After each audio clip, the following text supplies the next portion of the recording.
Mitos-mitos dalam kehidupan sehari-hari. Pemirsa beriman, dalam kehidupan bermasyarakat, sering kita jumpai sebagian orang yang sangat mempercayai mitos-mitos yang beredar dalam kehidupan sehari-hari. Ya, mitos adalah suatu informasi mengenai suatu hal yang belum tentu dapat dibuktikan kebenarannya, namun telah beredar dari generasi ke generasi hingga hal tersebut pun menjadi diyakini kebenarannya.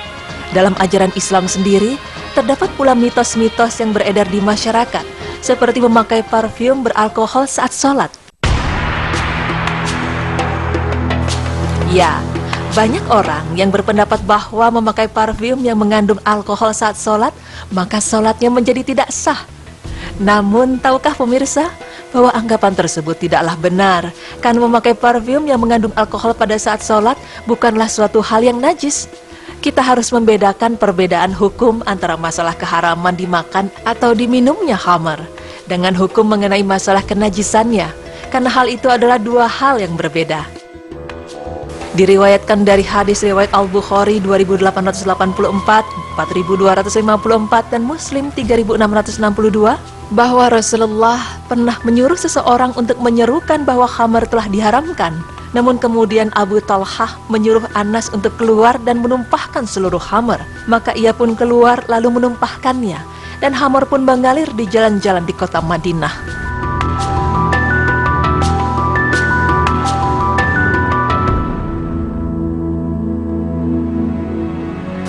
Pemirsa beriman, dari kisah tersebut maka dapat diartikan jikalau khamar najis, maka tentu jalan-jalan di kota Madinah akan menjadi kotor karena najis. Padahal Rasulullah dan para sahabat berjalan di jalan tersebut, dan Rasulullah tidak pernah menyuruh para sahabat untuk mensucikan jalan yang terkena khamar itu dengan menyiramkan air untuk mensucikannya.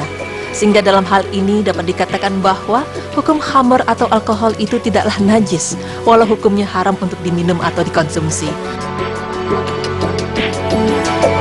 Ada pula mitos yang beredar di masyarakat mengenai larangan menggunting kuku dan rambut saat menstruasi bagi wanita. Mengenai hal ini, rupanya tidak terdapat riwayat yang melarang wanita haid untuk memotong kuku maupun rambutnya. Demikian pula tidak terdapat riwayat yang memerintahkan agar rambut wanita haid yang rontok untuk dicuci bersamaan dengan mandi wajib setelah haid. Syekhul Islam berkata bahwa terdapat hadis sahih dari Huzaifah dan Abu Hurairah radhiyallahu anhu bahwa Rasulullah saat ditanya tentang orang yang junub, kemudian beliau bersabda, sesungguhnya orang mukmin itu tidak najis, baik ketika hidup maupun ketika mati.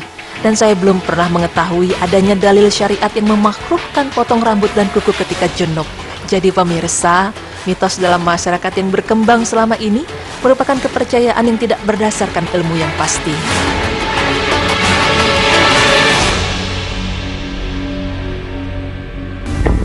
Mitos lain yang berkembang di masyarakat adalah larangan berbicara ketika wudhu. Ketika wudhu memang lebih diutamakan untuk diam. Namun berbicara pada saat wudhu berubah hukumnya menjadi wajib apabila menyangkut keselamatan orang lain. Contohnya saat melihat orang dalam bahaya, maka berbicara untuk memberikan peringatan kepada seseorang yang berada dalam bahaya tersebut menjadi wajib hukumnya, meskipun dalam keadaan wudhu. Dan tidak ada satupun ulama yang mengharamkan berbicara ketika wudhu. Dalam fatwa Syabaqah Islamiyah ditegaskan, tidak ada satupun ulama yang mengharamkan berbicara ketika wudhu.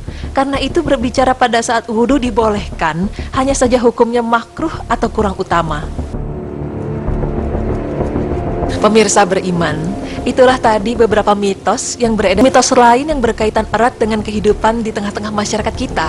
Berikut adalah beberapa contoh mitos yang beredar dalam kehidupan sehari-hari yang hingga saat ini masih diyakini kebenarannya oleh masyarakat. Di antaranya adalah bayi keberatan nama. Ada sebagian orang yang mempercayai jika seorang bayi sering mengalami sakit, maka itu pertanda bahwa si bayi keberatan nama dan harus mengganti namanya. Mitos lainnya bahwa seorang ibu hamil tidak boleh melakukan kegiatan menjahit selama ia mengandung bayinya, karena konon bayinya akan mengalami cacat dari lahir. Berfoto bersama dalam jumlah ganjil. Sering pula kita mendengar bahwa janganlah berfoto dalam jumlah ganjil, karena salah satu dari yang difoto akan cepat meninggal. Dan biasanya orang yang berfoto di posisi tengah lah yang akan lebih dulu meninggal. Angka 13, angka sial. Banyak orang yang menghindari angka 13, ya karena ia mempercayai bahwa angka 13 adalah angka sial yang dapat membuat orang celaka. Mitos lain yang beredar dalam kehidupan sehari-hari adalah kita dilarang untuk bersiul di dalam rumah, konon katanya hal tersebut akan mengundang makhluk halus yang akan berbuat jahat. Pemirsa beriman, itulah beberapa contoh mitos-mitos yang tersebar di masyarakat. Dan masih banyak lagi mitos lainnya yang sampai saat ini masih diyakini kebenarannya oleh masyarakat. Namun bagaimanakah Islam memandang hal tersebut? Berikut penjelasannya.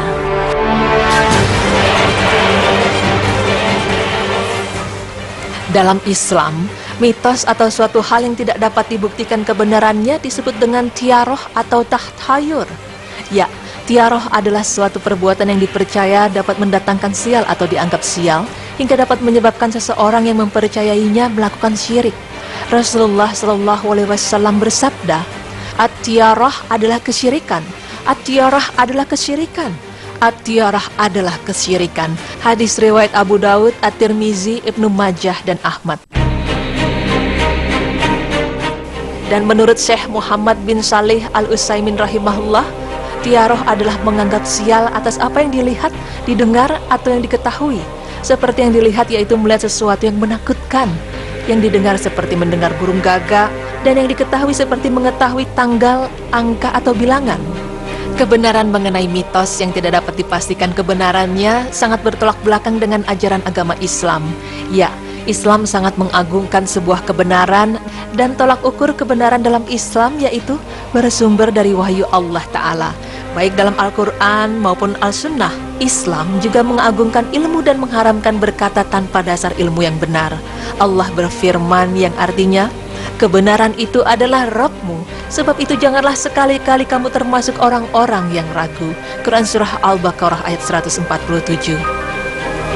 Maka, percaya dan bersandar pada mitos atau cerita-cerita bohong adalah salah satu cara berpikir dan berdalil orang-orang musyrik.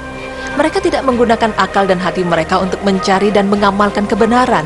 Dan itulah yang merupakan sebab mereka dimasukkan ke dalam neraka. Selain itu, mitos juga dapat menyebabkan orang yang mempercayainya menjadi menyimpang pemahaman agamanya. Karena orang yang mempercayai mitos cenderung akan percaya bahwa suatu musibah maupun kebaikan yang dialaminya bukan berasal dari Allah Subhanahu wa Ta'ala. Hal ini jelas sangat bertentangan dengan prinsip dasar Islam, karena sesungguhnya Allah lah yang Maha Kuasa dalam menimpakan musibah, kemudaratan maupun kebaikan bagi hamba-hambanya. Allah Ta'ala berfirman yang artinya, "Tiada ada suatu musibah pun yang menimpa seseorang kecuali dengan izin Allah. Dan barang siapa yang beriman kepada Allah, niscaya dia akan memberi petunjuk kepada hatinya. Dan Allah Maha mengetahui segala sesuatu." Quran Surah Al-Taghabun ayat 11.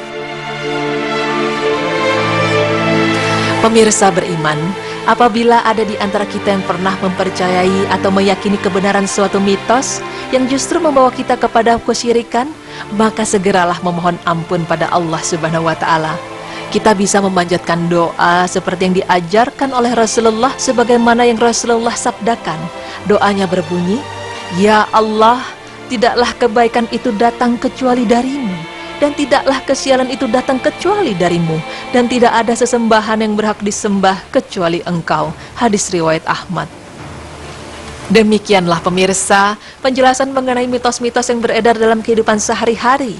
Kita sebagai umat muslim hendaknya tidak mempercayai mitos apapun yang telah beredar di tengah-tengah kita, apalagi jika mitos-mitos tersebut dapat menyeret kita kepada perbuatan syirik. Karena sungguh segala musibah maupun kenikmatan dalam hidup ini adalah merupakan ketentuan Allah Subhanahu wa Ta'ala.